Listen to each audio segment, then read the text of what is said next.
انك عمرك ما تدخل عندي ولا انك تسمع لفظ ولا انك تسمع حاجة ولا انك تسمع شيء مسيء ولا الكلام ده كله.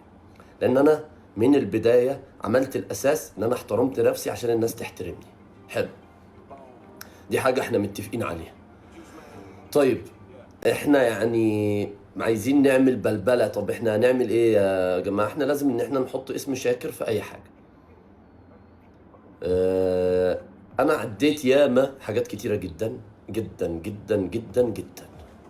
كامل مواقع التواصل الاجتماعي والجرايد بس بمجرد ما هتذكر الاسم بتاعي، عشان ان انا عندي قاعدة جماهيرية كبيرة وملايين جوه مصر وبره مصر، فمعروف ان البوست اللي هينزل عني فالناس هتدافع وناس هاي فايرال ويطلع ويكون في ريتش. تمام.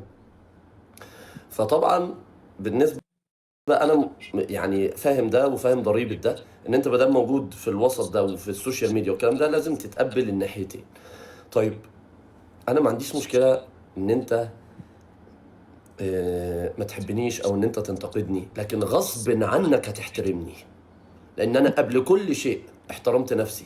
ولا عمرك شفتني هنا طالع حاطط على وشي بودرة، ولا طالع حاطط على وشي بن، ولا طالع اقول لحد كلمة كده ولا كلمة كده. من البداية اسست احترامي لنفسي قبل احترامي وقبل احترام الناس ليا. ماشي.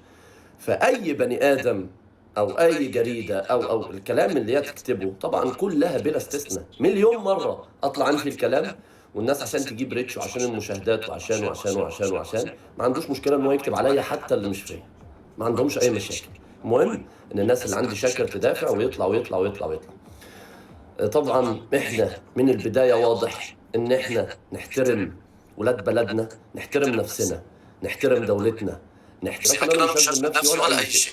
من الصبح أكبر مكاتب محاميين في مصر، مش مكتب واحد، لا لا لا، أكبر مكاتب للمحاميين في مصر على كل بني آدم نزل عني فيديو مش فيا، نزل عني أو جريدة نزلت أخبار تدليس للحقيقة، تدليس لمجرد إن هي تجيب مشاهدات أو ريتش، كامل الناس دي أنا كمان ليه حق إن أنا أنتم لمجرد الريتش تتجرب سمعتي أنا، فليه حق إن أنا اخد حقي قانونا.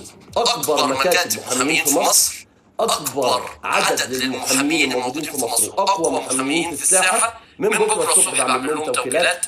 كامل الناس اللي منزله عليا فيديوهات بكلمه غلط بحرف غلط سواء جوه الدوله او خارج الدوله، انا بقضيهم جميعا بلا استثناء وبدون ما انحرف عن المسار بتاعي او اروح يمين او اروح شمال. لا لا لا، انا عارف ان كل ده